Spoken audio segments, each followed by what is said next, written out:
What do you think this really means for the future of the party within the House of Commons?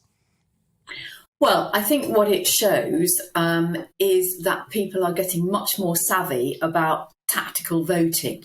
And that's clear in both the by-elections this week, that Lib Dem voters gave their votes, lent their voters to Labour in Wakefield, and the reverse was true in Devon.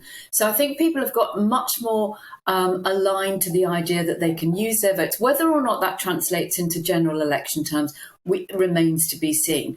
But clearly this is a fantastic result for the Liberal Democrats. It's a 30% swing, and I think it's something like the biggest by-election victory in history, actually. And I mean, you know, you and I, Angela, as Edwina was saying, we've seen these stunning victories at by-elections over the years that don't always translate into the seats being kept at a general election.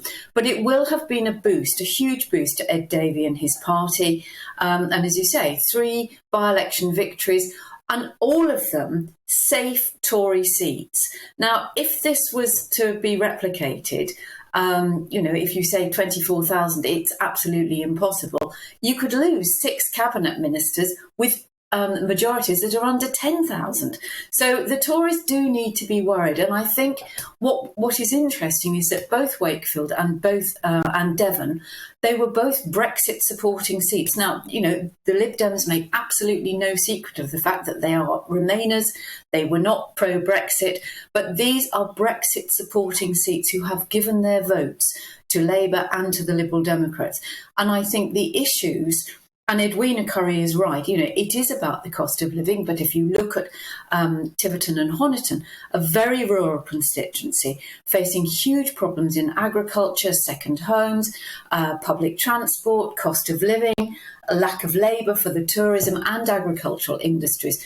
So there are lots of big issues. And I think much as there will be many people like Edwina Currie trying to put a spin on it, it's a midterm defeat, you know, governments are always unpopular halfway through. The truth of the matter is that this is actually about Boris Johnson, and it really now is beholden on the Tory party, and particularly the men and women in suits in the cabinet, to say to him, as they did to Margaret Thatcher, the time's up, the game's up. And the interviews that we've seen and heard of him in Kigali this morning, I think the public are sick and tired of seeing and listening to somebody who sounds like a recalcitrant teenager being told off time and time again by their teacher or one of their parents. You know, the game is up, and for him, it has always been nothing more than a game.